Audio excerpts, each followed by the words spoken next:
我如果能回到剛進入社會的時候，我是絕對不會讓自己去交任何朋友的。我直到今天為止已經玩丟了 90% 的朋友了，在虛偽的情緒價值中也多花了有100多萬吧，純粹就是扔了。不管是錢還是朋友，事實證明呢，人他是不需要有很多朋友的。千萬不要讓任何人去了解你的太多，也更不要和任何人去走得太近啊！这是我能給出你當下最高級的一種忠告了吧。一旦讓別人過度的去了解你，往往就是你人生災難的開始。真的，在這個世界上，你除了學會怎麼去賺錢，根本不需要和太多的人去就是了解這種的人際關係啊，也根本不需要和太多人去處理好這種人際關係。當然我這不是說教你去冷漠，而是不懂得這些，進入社會之後真的會付出巨大慘痛的代價。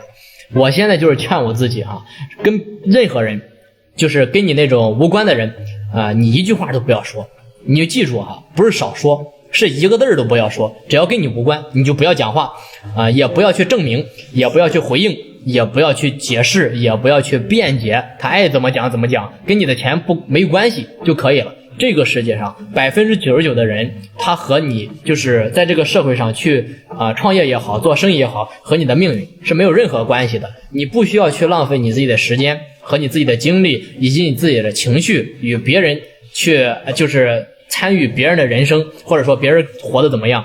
人這一生最重要的，它不是社交，是什麼？而是減法。什麼叫減法？就是減掉這些無效的關係，趕緊讓他們滾蛋減少掉無意義的溝通，減少掉不必要的情緒波動。你的精力是用來照顧你自己的，不是來餵養別人的一種精神寄託。你永遠不要讓任何人在你這裡也得到那種免費的東西，免費往往就是輕視的一種開始，也是結仇的開始。我在這方面最起碼吃了將近有50萬的虧，真的。不要隨意去回應別人的事情，也不要隨意去幫忙不要去隨意的去付出大部分人去接近你的時候就是不是因為他欣賞你，而是想從你這裡拿到一點什麼情緒也好，或者說資源也好，再或者說拿一點信息、好處、安慰再加上利用，对吧？價值。而且大部分的人呢，他本身就是負能量的集合体。你会發現你身邊不管做什麼生意，身邊都是一幫負能量的朋友。你一旦去亂接觸這些人，你放心，你絕對會虧點錢的。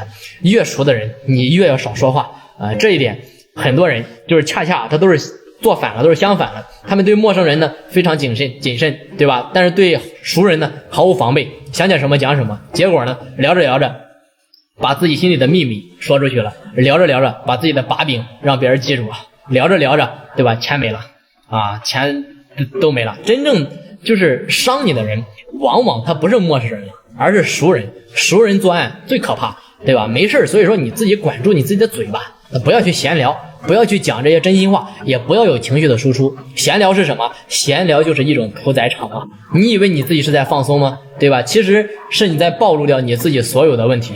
你告訴你好朋友我內心有一件事我要跟你講一講，不說我很難受我跟你講完之後，你可千萬不要告訴別人對吧？他當場答應的那是一個利索，誰都会答應的非常利索我保證不跟別人去講，轉過頭來全世界都知道你那點破事了，對吧？人就是這樣，所以說一定要學會閉口不言你才會過得越來越好，對吧？你對一個人好的時候，他反而越煩你，有沒有發現？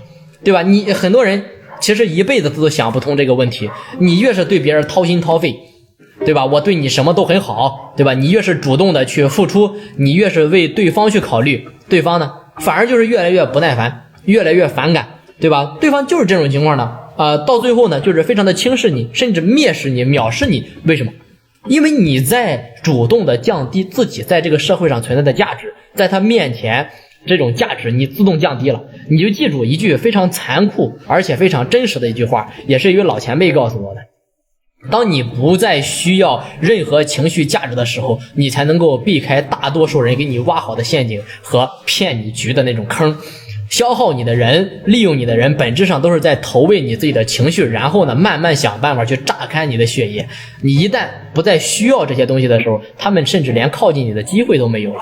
所以說你會發現在這個社會上，就是真正那些厲害的人，對吧？只要發現不對勁，我立馬跟你斷聯繫，理都不帶理你的。你仔細觀察一下那些真正有能力的有錢的，站在金字塔有地位頂尖的，或者說中层以上的，你会发现他们跟人去相處的時候都是極其冷靜的模式。一旦發現對方有一句話不對勁，立刻遠離，根本就不搭理你，我也不解釋，對吧？我也不溝通，不糾纏啊，我也就是不理你，反正從此就斷聯嘛，就這個意思，再無往來毫無瓜葛，對吧？他會過得越來越好，他們從來不會去主動去幫扶誰，對吧？你會發現你想一想，他們也不去教育誰，也不去拯救誰，也不去改變誰，為什麼？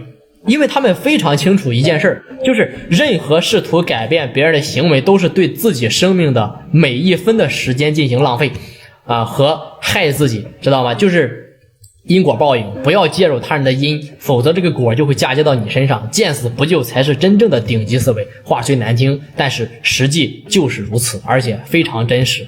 厲害的人永遠只是在做篩選，而不是在培養，在改造，這個很浪費時間，也很浪費生命，對任何人都沒有任何期待。所以說呢，他們才會越來越強，在金字塔的這個頂尖，他們也不會下來。而窮人的模式呢，就是恰恰是相反的。真的，你会想一想，窮人都是遇到點問題，我不斷的溝通，我要解釋自己，不斷的解釋不斷的去付出，不斷的去犧牲自己，对吧？妄圖去拯救別人，自己就是這個世界的救世主，結果呢，精神被榨乾，錢被榨乾，物質被榨乾，啥都沒了，對吧？然後呢，別人都不搭理你了，你成了一坨啥了，對吧？所以說你的人生就過得越來越弱所以說沒必要去維護這種刻意的關係你記住，不需要去維護。聰明人看的是什麼？聰明人看的就是利益。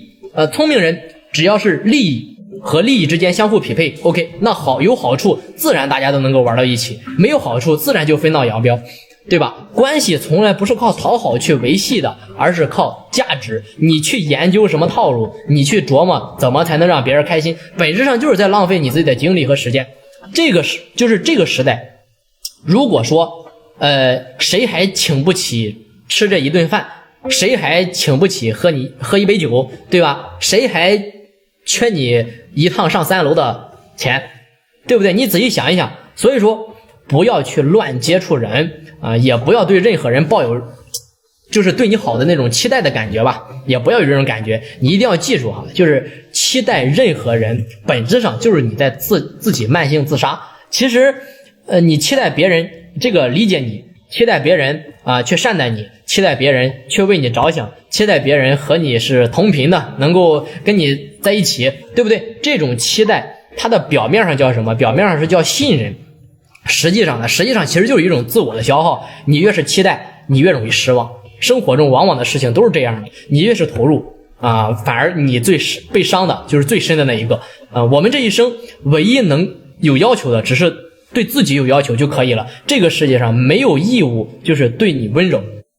你會發現當你真正自己厲害的時候，當你自己真正起來的時候，不用靠這些維繫的時候，你會發現別人自然都會來靠近你，有錢有資源的都會來找你。你會發現別人愛不愛你其實無所謂，對吧？又怎麼樣呢？他愛不愛你隨便他愛不愛，不愛拉倒，對吧？